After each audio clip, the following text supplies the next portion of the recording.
السلام علیکم ورحمۃ اللہ وبرکاتہ۔ ان الحمدللہ والصلاۃ والسلام علی رسول اللہ، اما بعد۔ محترم ناظرین اکرام اور عزیز طلبہ، بلوغ المرام کے درس میں آپ کا خیر مقدم ہے۔ آج ہم باب العانیہ کی حدیث نمبر 2 کے بعد کچھ احادیث آپ کے سامنے پڑھیں۔ پہلی حدیث حضرت عبداللہ ابن عباس رضی اللہ تعالیٰ عنہما کی ہے۔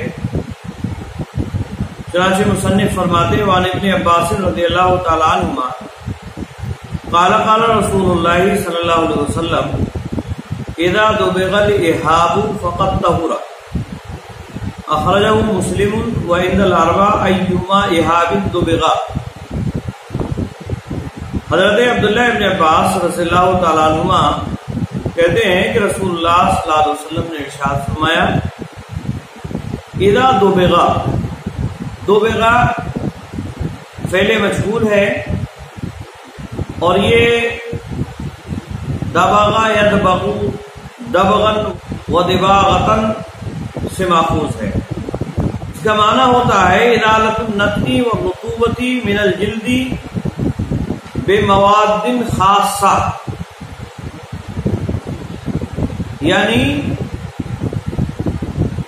چمڑے کی گندگی اور رطوبت کو خاص مواد کے ذریعے سے زائل کرنا، یہ اس کا معنی ہے۔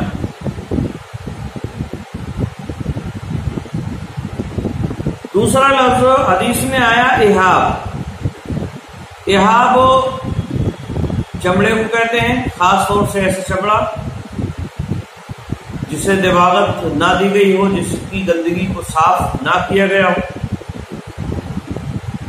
بروزن کتاب اور اس کی جمع احب آتی ہے بروزن کتب۔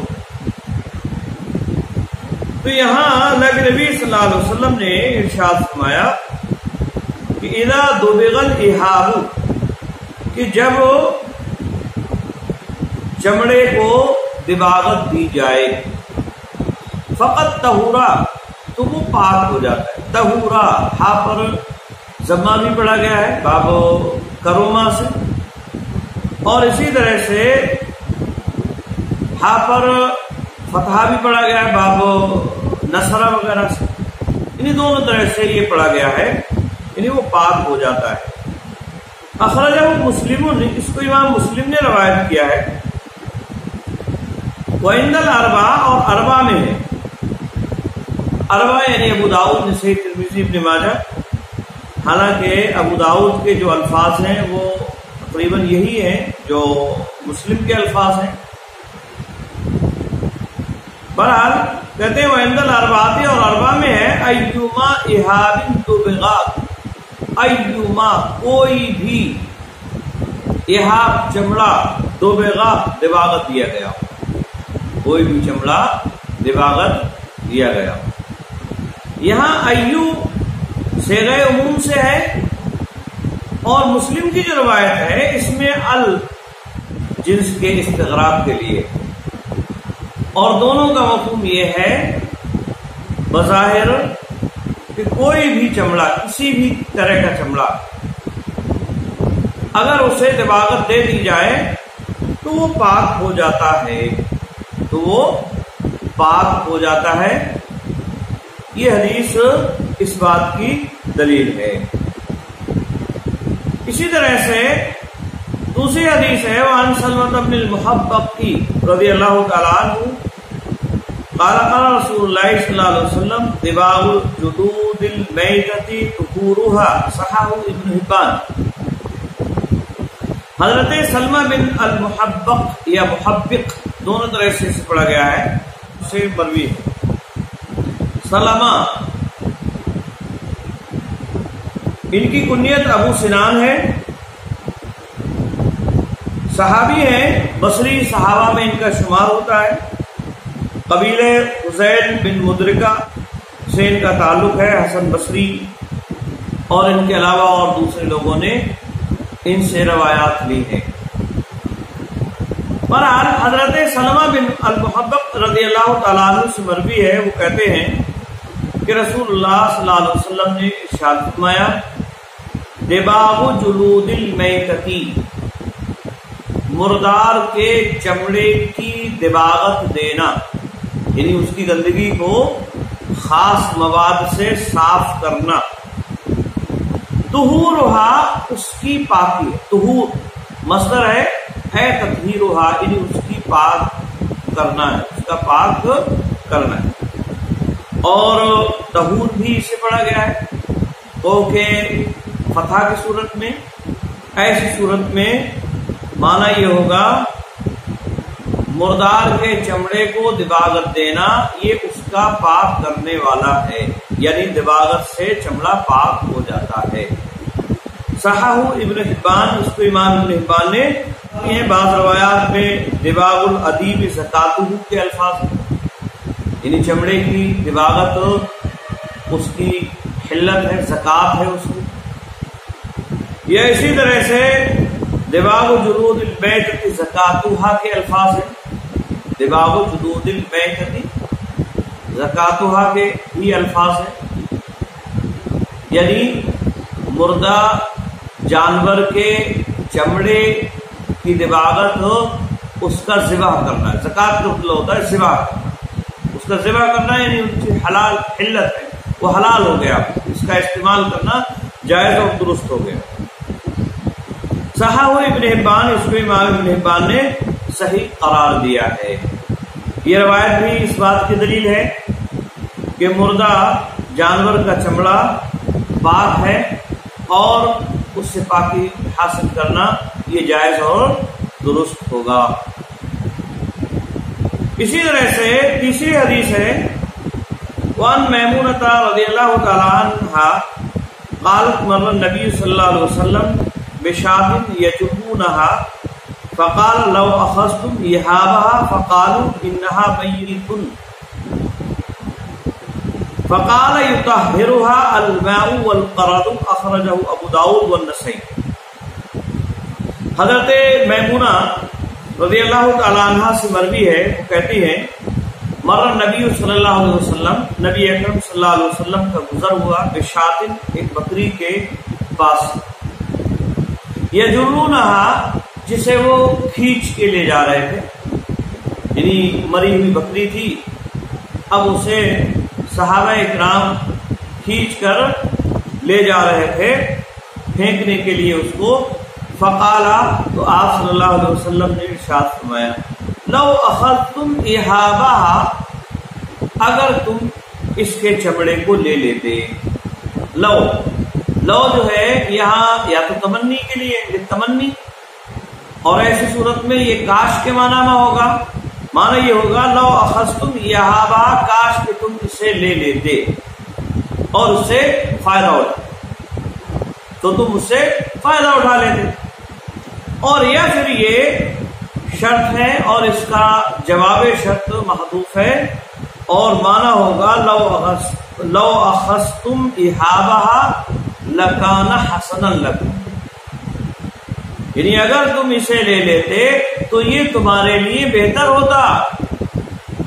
تو لو یا تو تمنی یا یہ شرط ہے، پر ہر دونوں طرح سے اسے مانا جا سکتا ہے، اور دونوں صورت میں معنی ایک دم واضح ہے، اور وہ یہ کہ اگر تم اسے لے لیتے اور اس کے چمڑے کو، یعنی اسے لے لیتے یعنی اس کے چمڑے کو، تو تم یہ بہتر ہوتا تمہارے لیے اور تم اس سے فائدہ اٹھا لیتے۔ فقالوا، تو انہوں نے کہا انہا میتۃ، یہ مردار ہے، اے اللہ کے نبی صلی اللہ علیہ وسلم یہ مردار ہے۔ اور مردار کے تعلق سے جو احادیث وارد ہوئی تھی اس سے پہلے، یا اسی طرح سے قرآن مجید جو نازل ہوا اس میں اسے حرام قرار دیا گیا تھا، تو یہ اصل میں صحابہ اکرام رضوان اللہ تعالی علیہم اجمعین نے نبی اکرم صلی اللہ علیہ وسلم سے کہا کہ یہ مردار ہے، اس وجہ سے ہم نے اسے نہیں لیا۔ فقالا، تو آپ صلی اللہ علیہ وسلم نے فرمایا یطہرھا الماء والقرض، پاک کر دے گا اس کو، یطہرھا، ہا کا مرجع جو ضمیر ہے یہ میتا کی جانب جاتا ہے، یعنی میتا مردار کو پاک کر دے گا. مردار کو پاک کر دے گا مطلب یہ ہے یہاں مضاف محذوف ہے اور وہ یہ ہے کہ یطہرها اے یطہر جلد المیتتی، یعنی مردار کے چمڑے کو پاک کر دے گا. اگر مرجع جو ہے یہ مردار کی جاتی ہے تو یہاں مضاف گویا کہ جلد محذوف ماننا پڑے گا ایسی صورت. اور یا پھر اس سے جنس مراد لی جائے، ضمیر جنس کی طرف لوٹائے جائے اور اس سے مراد ہو اہب یعنی چمڑے کو. یطہرها اہب یعنی چمڑوں کو یہ پاک کر دے گا. کون کر دے گا پاک؟ الماء پانی، والقرض اور بیری کے پتے و چھالے. قرض یہ مشہور معروف درخت ہے، بیری جس کو کہا جاتا ہے، اور اس کے پتے ہوتے ہیں، اسی طرح سے اس کی جو چھال ہوتی ہے یہ صاف ستھرائی کے لیے کام میں آتی ہے اور اس سے جو ہے چمڑے وغیرہ کی صفائی وغیرہ کی جاتی ہے. اخرجہ ابو داؤد اور نسائی، اس کو امام ابو داؤد اور امام نسائی نے روایت کیا ہے. یہ حدیث بھی اس بات کی دلیل ہے کہ اگر کوئی جانور مر جاتا ہے تو اس کے چمڑے کو اگر دباغت دے دی جائے، اس کی رطوبت کو، گندگی کو دواؤں کے ذریعے، کیمیا کے ذریعے سے، جیسا کہ اس زمانے میں بیری یا پانی کے پتے وغیرہ سے استعمال کیا جاتا تھا، صاف کر لیا جائے تو وہ پاک ہو جاتا ہے، یہ تینوں احادیث اس بات کی دلیل ہے. حضرت عبداللہ بن عباس کی روایت، اسی طرح سے سلمہ بن المحبق رضی اللہ تعالیٰ عنہ کی، اور حضرت محمود رضی اللہ تعالیٰ عنہ، یہ تینوں روایات اس بات کی دلیل ہے کہ کوئی بھی چمڑا دباغت دے دیا جائے تو ایسی صورت میں وہ چمڑا پاک ہو جائے گا اور اس سے فائدہ اٹھانا یہ جائز اور درست ہو جائے گا. آئی بات سمجھیں. یاد رہے باب المیاں میں ان احادیث کو بیان کرنے کا مقصد یہی ہے کہ جس طرح سے پانی جس کے ذریعے سے ہم طہارت حاصل کرنے والے ہیں، اگر اس کا برتن چمڑے کا ہے تو ایسی صورت میں ہمارے لیے اس چمڑے کے برتن میں پانی رکھنا صحیح ہوگا. مشکیزہ وغیرہ ہوتا ہے یا اسی طرح سے کوئی چیز چمڑے کی بنا لی جائے تو ایسی صورت میں یہ جائز اور درست ہو جائے گا، یعنی اس کا استعمال کرنا پانی کے لیے یہ جائز اور درست ہوگا. یہ اصل میں چمڑے کی دباغت والی احادیث کو لا کر مصنف ثابت کرنا چاہتے ہیں. یاد رہے یہاں جو بات بیان کی گئی کہ چمڑے کو دباغت دینے سے وہ پاک ہو جاتا ہے، اس مسئلے کے تعلق سے علماء کے درمیان میں کافی اختلاف رہا ہے، اور وہ اختلاف اس لیے ہے کہ جو جانور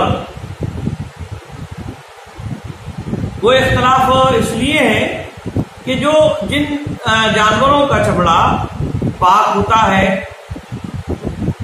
دباغت کے بعد، وہ سارے جانور ہیں یا ان میں سے کچھ ہیں، بعض ہیں، یہ اصل میں پہلے ہی سے اختلاف کا سبب رہا ہے.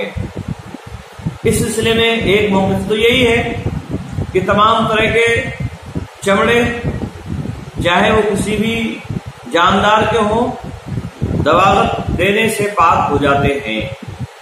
اور یہ روایات جو ابھی پڑھی گئی حضرت عبداللہ بن عباس یا اسی طرح سے سلمہ بن المحبق رضی اللہ تعالیٰ عنہ کی، یہ روایات ان لوگوں کی دلیل اور وجہ استدلال یہ ہے کہ اس میں اللہ کے نبی صلی اللہ علیہ وسلم نے جو بیان فرمایا ایوما، یہ صیغہ عموم سے ہے، اور اسی طرح سے الہاب میں جو ال ہے یہ بھی لاستغراق الجنس ہے. تو اس بنیاد پر تمام چمڑے اس میں داخل ہو گئے، کوئی بھی چمڑا ہو ہر چمڑا اس میں آ گیا، لہذا کوئی بھی چمڑا ہو اگر دباغت دے دی گئی ہے تو وہ پاک ہو جائے گا. یہ موقف داؤد ظاہری اہل ظاہر کا ہے. علامہ شوکانی رحمہ اللہ بھی اسی موقف کے قائل معلوم ہوتے ہیں بظاہر، اور اسی کی بنیاد پر انہوں نے جو ہے تمام جانوروں کے پاک ہونے، دواغت کے ذریعے سے تمام جانوروں کے پاک ہونے کی بات کہی ہے. یہ احادیث ان لوگوں کی دلیل ہے.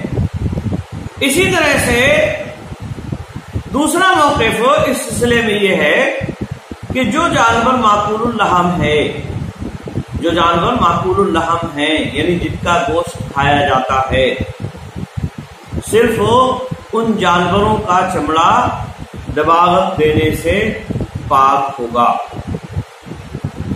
صرف ان جانوروں کا چمڑا دباغت دینے سے پاک ہوگا. اور ان لوگوں کی دلیل کیا ہے؟ ان لوگوں کی دلیل یہ کہ بعض روایات میں الفاظ حدیث یہ ہے دباغ جلود المیتۃ زکاتها، یعنی مردار جانوروں کی دباغت، جانوروں کی خال کی دباغت ان کی حلت ہے، زکات. زکات گویا کہ کہا اللہ کے نبی صلی اللہ علیہ وسلم. یا اسی طرح سے اللہ کے نبی صلی اللہ علیہ وسلم نے ایک اور حدیث میں بیان فرمایا دباغ العدیم زکاتہ، چمڑے کی دباغت اس کی حلت یعنی اس کی زکات ہے. زکات یہاں بھی اللہ کے نبی صلی اللہ علیہ وسلم نے بیان فرمایا. اور اسی طرح سے ایک اور روایت میں فَإِنَّ زَكَاتَهَا دِبَاغُهَا، یعنی بے شک چمڑے کی دباغت دینا یہ اس کی زکات ہے، یعنی اس کا حلال ہونا ہے.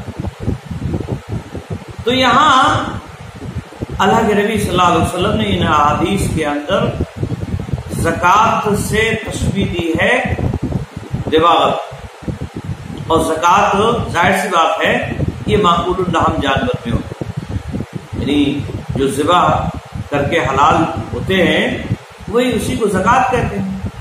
اور یہ ظاہر سی بات ہے معقول اللحم جانور ہی میں ہے، کسی دوسرے جانور میں نہیں ہے.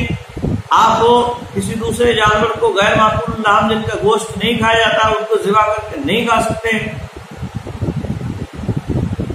تو یہ دلیل ان احادیث سے علماء نے اخذ کیا ہے کہ جو جانور معقول اللحم جانور ہیں ان کا گوشت کھایا جاتا ہے، ان کے چمڑے کو دباغت دینے سے ہی ان کی طہارت ہوگی. اگر وہ مر گئے ہیں طبعی موت، اور اگر ذبح کے بعد مرے ہیں تو ایسی صورت میں اس کی کوئی حاجت اور ضرورت باقی نہیں بچتی ہے. یہ موقف بہت سارے علماء کا ہے. ایک قول کے مطابق حنابلہ میں بھی یہ موقف ہے. علامہ ابن تیمیہ رحمہ اللہ نے اس موقف کو راجح قرار دیا ہے. ابن باز ہیں، عبد الرحمن السعدی ہیں، اور اسی طرح سے امام اوزاعی، ابن المبارک، ابو ثور اور اسحاق ابن راہویہ، ان سارے علماء کا موقف بھی یہی ہے. ان لوگوں کی ایک دلیل یہ بھی ہے کہ یہاں حدیث میں اللہ کے نبی صلی اللہ علیہ وسلم نے جو بیان فرمایا اذا دبغ الاحاب، احاب کے الفاظ، یا اسی طرح سے ایما احاب، احاب کے الفاظ. اور بعض علماء نے یہ بھی بیان کیا ہے کہ احاب کا معنی ہوتا ہے وہ چمڑا جو معقول اللحم جانور کا ہو. لہذا اس اعتبار سے بھی اگر دیکھا جائے تو احاب کے پاک ہونے کی بات کی ہے اللہ کے نبی صلی اللہ علیہ وسلم نے، احاب کے پاک ہونے کی، اور احاب کہتے ہیں معقول اللحم جانور کے چمڑے کو. لہذا معقول اللحم جانور کا چمڑا پاک ہوگا ان لوگوں کے موافق. اسی طرح سے اس سلسلے میں ایک تیسرا موقف ہے، اور وہ یہ ہے کہ دباغت سے کوئی بھی چمڑا پاک نہیں ہوتا. ان احادیث کے بالکل برخلاف جو احادیث ہم نے پڑھی ہے، ان احادیث کے برخلاف ایک تیسرا موقف یہ ہے